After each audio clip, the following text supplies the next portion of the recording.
Hello friends, welcome back to our channel. আজকে আমি চলে এসেছি দারুণ একটা রেসিপি নিয়ে।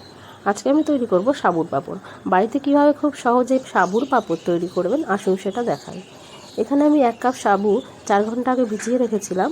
সাবুটা ভালো মতো ভিজে গেছে। এবার আমি পাঁপড়গুলো শেপ দেব। তার জন্য নিয়েছি আমি বেশ কিছু ছোট ছোট কৌটোর ঢাকনা, আর নিয়েছি একটা ছিদ্রযুক্ত এই থালার উপর ঢাকনাগুলো একবারেই বসিয়ে নিয়েছি। এবার প্রত্যেকটা ঢাকনার মধ্যে আমি একটু করে অয়েল ব্রাশ করে দেব।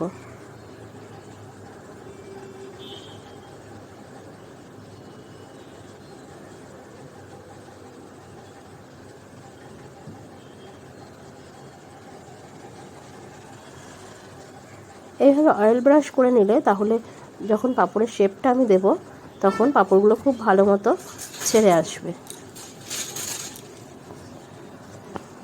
এবার একটা ঢাকনার মধ্যে আমি হাফ চামচের মতো সাবু নিয়েছি। সাবুটা খুব হালকা করে আমি ঢাকনার উপরে এইভাবে দিয়ে দেব। প্রত্যেকটা ঢাকনাতে আমি এইভাবে দিয়ে দেব সাবুগুলো।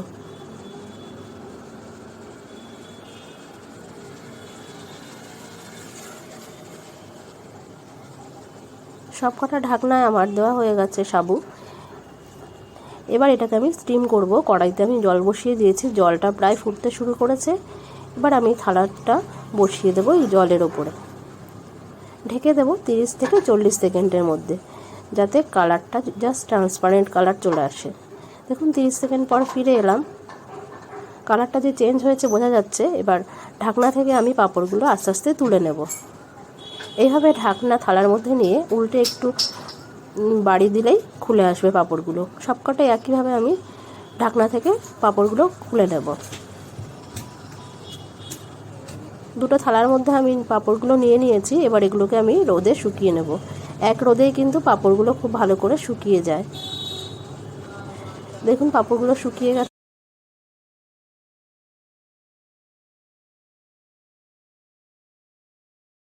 পাঁপড়গুলো ভাজার জন্য কড়াই বসিয়ে দিয়েছি।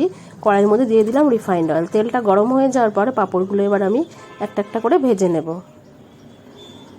তেলটা গরম হওয়ার পর গ্যাসটা মিডিয়াম ফ্লেমে রেখে পাঁপড়গুলো ভাজতে হবে।